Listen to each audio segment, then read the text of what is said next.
بسم اللہ الرحمن الرحیم۔ السلام علیکم ورحمۃ اللہ وبرکاتہ۔ ناظرین، واجد بابا اپنے یوٹیوب چینل واجد بابا کے ساتھ آپ کی خدمت میں حاضر ہے۔ ناظرین، سب سے اہم بات جو اس وقت کی جا رہی ہے، جہاں پہ بسنت کی باتیں کی جا رہی ہیں، بسنت بنانے کی باتیں کی جا رہی ہیں، اور کہیں یہ کہا جا رہا ہے کہ بسنت کے نام پہ سیاست کی جا رہی ہے، تو بس سیاسی گڈوں پہ پابندی کیوں؟ تو وہاں پہ دیکھا یہ گیا کہ ایک ایکٹ آیا، ایک آرڈیننس آیا، قبضہ آرڈیننس جسے کہتے ہیں، پروٹیکشن آف ایموویبل پراپرٹیز ایکٹ بن گیا بعد میں۔ اس میں ایسا لگ رہا ہے جیسے لائسنس ٹو کل دے دیا گیا، کیونکہ ضروری نہیں آپ کسی کو قتل کریں یا مار دیں تو وہی لائسنس ٹو کل ہے۔ اگر آپ کسی کو اٹھا کے اس کی بیش بہا قیمتی پراپرٹی میں سے باہر پھینک دیں without any lawful authority، کہ آپ کے پاس کوئی قانونی اختیار موجود ہی نہیں ہے سرے سے، تو پھر آپ اسے لائسنس ٹو کل ہی کہیں گے۔ تو ایسا ہی ایک کیس، کیونکہ عوام کو شاید اس چیز کا علم ہی نہیں ہے، عوام کو اس چیز کا پتہ ہی نہیں ہے۔ میں کیٹیگورک یہاں پہ دہرا دیتا ہوں کہ اس آرڈیننس میں، اس ایکٹ میں شروع سے ہی قبضہ کمیٹیوں کو، ڈی آر سیز کو اختیار ہی نہیں موجود سرے سے کہ وہ کسی کو کسی طرح بھی قبضہ دلوا سکتی ہیں یا اٹھا کے باہر کر سکتی ہیں۔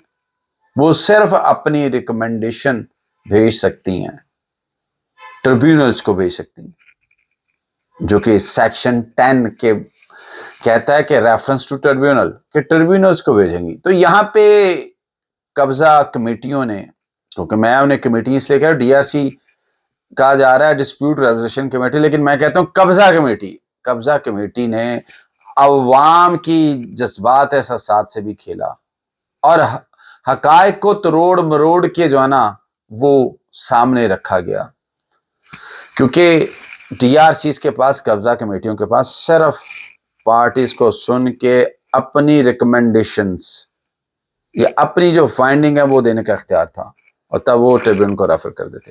ناظرین، اگر آپ نے میرا چینل سبسکرائب نہیں کیا تو پلیز برائے مہربانی اس کو سبسکرائب کر لیں، بیل بٹن کو آن کر دیں، کمنٹس ضرور کریں۔ واجد بابا فیس بک پیج ہے، اسے بھی فالو کر لیں۔ ناظرین، ایک اور ریٹ کی بات کروں گا جو کہ ہائی کورٹ میں دائر ہوئی، حامد نواز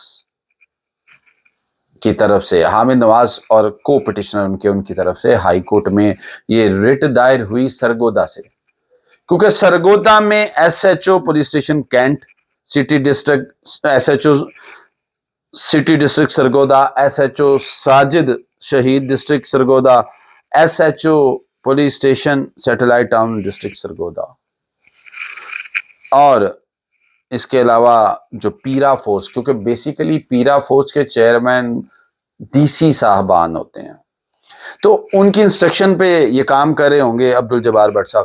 تو یہ ایک معاملہ، ایک کیس ایسا سامنے آیا کہ جس میں ایک ایگریمنٹ ٹو سیل موجود ہے، اور ایگریمنٹ ٹو سیل کے تحت ایک پراپرٹی کا جو قبضہ ہے وہ لیا گیا، پوری پیمنٹ کی گئی 2016 میں، اور بعد میں وہ جگہ جو تھی وہ کسی ایسی جگہ پہ موجود تھی جہاں پہ کہ وہ سوسائٹی رجسٹرڈ نہیں تھی ٹی ایم اے سے بھی اور متعلقہ ڈیولپمنٹ اتھارٹی سے۔ دیٹس وائی اس کی جو سیل ڈیڈ ہے، ٹرانسفر ڈیڈ ہے، وہ ایگزیکیوٹ نہیں ہو۔ بعد میں جس سے ایگریمنٹ کیا گیا وہ اللہ کی رضا، وہ انا للہ و انا الیہ راجعون، تو اس کے بعد جو ان کے وارث تھے قانوناً وہ باؤنڈ تھے۔ جب وہ باؤنڈ تھے تو انہوں نے پھر بھی بارہا کہنے کے باوجود وہ جگہ ٹرانسفر نہ کی۔ جب وہ ریگولرائز ہوگی وہ جگہ تو انہوں نے ٹرانسفر نہ کی، تو اس کے بعد جن کی جگہ تھی وہ سول کورٹ میں تعمیل مختص کا دعویٰ دائر کیا، انہوں نے دعویٰ دائر کر کے وہاں سے ڈگری اپنے نام پہ، ان کے نام جج صاحب، سول جج صاحب نے کی، اور پھر اس پہ ٹائٹل ٹرانسفر ہو گیا۔ تو بات یہ کہ اس قبضہ آرڈیننس کے تحت بھی درخواست وہ بندہ گزار سکتا ہے جس کے پاس اس پراپرٹی کا ٹائٹل ہو. اور جھوٹی درخواست گزارنے پہ بھی میں اپنے پہلے ویلوگس میں بتا چکا ہوں کہ جھوٹی درخواست گزارنے پہ بھی سزا ہے. پراپرٹی کی 25% ویلیو تک سزا ہو سکتی ہے.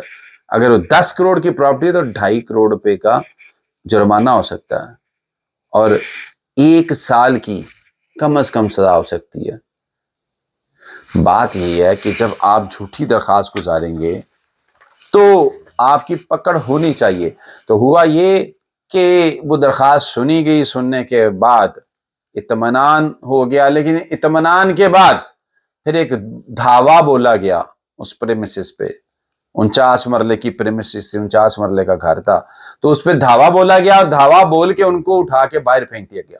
ان کا سامان گلیوں میں پھینک دیا گیا، بے سرو سامان کر دیا گیا، انہیں بے آسرا کر دیا گیا. تو یہ قبضہ کمیٹیوں کا رول اگر آپ دیکھیں تو یہ ایسا رول رہا ہے اور لوکل ایڈمنسٹریشن، لوکل مشینری کا، کہ پولیس کے ساتھ کنائمنس کر کے انہوں نے بے شمار ایسے معاملات کیے جس کی وجہ سے یہ ایکٹ کو معطل کرنا پڑا قابل احترام chief justice Lahore high court کو. کہنا یہ چاہ رہا ہوں، بتانا یہ چاہ رہا ہوں کہ عوام کی جو رائے ہے، کیونکہ بے شمار ویلوگس کیے گئے عدلیہ کے خلاف، بے شمار باتیں کی گئی وکلا کے خلاف. بھائی یہ قانونی طور پہ ان کمیٹیز کے پاس اختیار ہی نہیں ہے. یہ صرف 90 دن میں ان کے پاس 90 ڈیز تھے، 90 دن. اس دوران یہ سارے معاملے کو ٹیک اوور کرتے، ریکارڈ کی چھان بین کرتے، پارٹیز کو بلاتے، ان کی باتیں سنتے، حقائق جانتے. اور 90 دن میں اگر نہیں کر سکتے تو پھر کمشنر ڈویژن کے کمشنر کو درخواست دیتے کہ مزید 90 دن چاہیے، اس سے آگے نہیں. تو اس دوران یہ کرتے اور پھر ٹریبیونل کو ریفر کر دیتے اپنی فائنڈنگز یا ریکمنڈیشن جو بھی تھی. باقی اختیار، تمام اختیار کورٹس کے پاس ہے، ٹریبیونلز کے پاس ہے. اور ایون دو کہ جب لسٹ موجود ہو تو کوئی بھی ایکشن وہ انلیگل ہوتا ہے. ہم کہتے ہیں اگر کوئی معاملہ کسی پراپرٹی سے ریلیٹڈ وہ کورٹ میں موجود ہے تو اس کی سیل پرچیز نہیں کرنی، نہیں ہوتی، نہیں کی جاتی. اگر ہے تو کل کو وہ غیر قانونی ہوگی. تو یہاں پہ تو صرف ٹرانزیکشن ہی نہیں ہوئی، یہاں پہ تو لوگوں کو ان کی چھتیں چھین لی گئیں، انہیں ان کی پراپرٹی سے بے سر و سامان آسرا کر دیا گیا. یہ کیسی ریاست ہے؟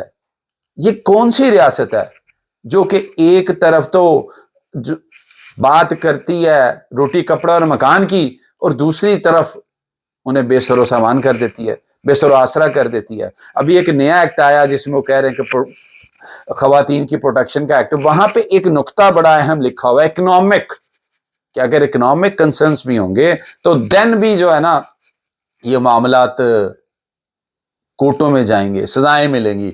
بھائی خدا کا نام لیں آپ.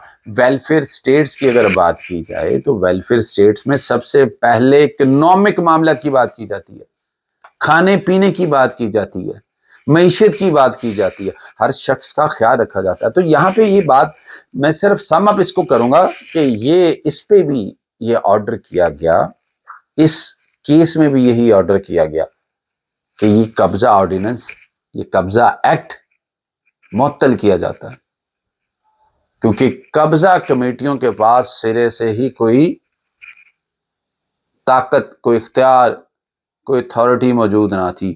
اور یہ کہنا یہاں پہ ہوگا کہ یہ قبضہ کمیٹیوں کی لا قانونیت ہے، مس یوز آف اتھارٹی ہے، ان کی غنڈہ گردی ہے، اور ان پہ بھی کاگنیزنس لی جانی چاہیے، کیونکہ جس نے بھی مس یوز آف اتھارٹی کی ہے اس کو قانون کے کٹہرے میں لایا جانا چاہیے. اپنا خیال رکھیے گا. اللہ نگہبان.